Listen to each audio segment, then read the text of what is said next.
ঝালকাঠি ২ আসনের সাবেক সংসদ সদস্য আমির হোসেন আমুর ব্যক্তিগত সহকারী আবুল কালাম আজাদ সম্প্রতি গোয়েন্দা পুলিশের হাতে গ্রেফতার হয়েছেন। সাবেক মন্ত্রী আমির হোসেন আমুর নাম ব্যবহার করে প্রভাব খাটানোর অভিযোগ রয়েছে তার বিরুদ্ধে। তাই তার এই গ্রেফতারের ঘটনাটি এলাকায় ব্যাপক চাঞ্চল্য ও বিভিন্ন মহলে আলোচনার ঝড় উঠেছে। ৫ আগস্ট ছাত্র জনতার গণ অভ্যুত্থানে আওয়ামী লীগ সরকার পতনের পর থেকে তিনি পলাতক ছিলেন। কোটি মানুষের আস্থার ভালোবাসায় ১১ বারের মতো দেশের ১ নম্বর রেফ্রিজারেটর ব্র্যান্ড ওয়ালটন। স্থানীয়রা জানায় আবুল কালাম আজাদ দীর্ঘদিন আমির হোসেন আমুর সহকারী হিসেবে কাজ করেছেন। সেই সুযোগে তিনি আমুর প্রভাব খাটিয়ে অবৈধভাবে বিপুল পরিমাণ অর্থ সম্পদের মালিক হয়েছেন। তার বিরুদ্ধে ক্ষমতার অপব্যবহার, দুর্নীতি ও বিভিন্ন অন্যায় কাজে জড়িত থাকার অভিযোগ রয়েছে।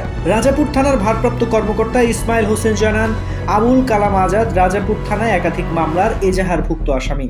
এর আগে ডিবি পুলিশ তাকে রাজধানী ঢাকা থেকে গ্রেফতার করে। গ্রেফতারকৃত আবুল কালাম আজাদ রাজাপুর উপজেলার গালুয়া ইউনিয়নের মৃত হারুন তালুকদারের ছেলে। এই গ্রেফতারের ঘটনাটি আমির হোসেন আমুর রাজনৈতিক জীবনেও প্রভাব ফেলতে পারে বলে মনে করছেন অনেকে।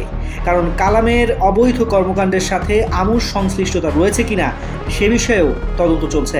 বর্তমানে আবুল কালাম আজাদকে ঝালকাঠি আদালতে প্রেরণ করা হয়েছে। তার বিরুদ্ধে আইনানুগ ব্যবস্থা গ্রহণ করা হবে বলে জানিয়েছে পুলিশ।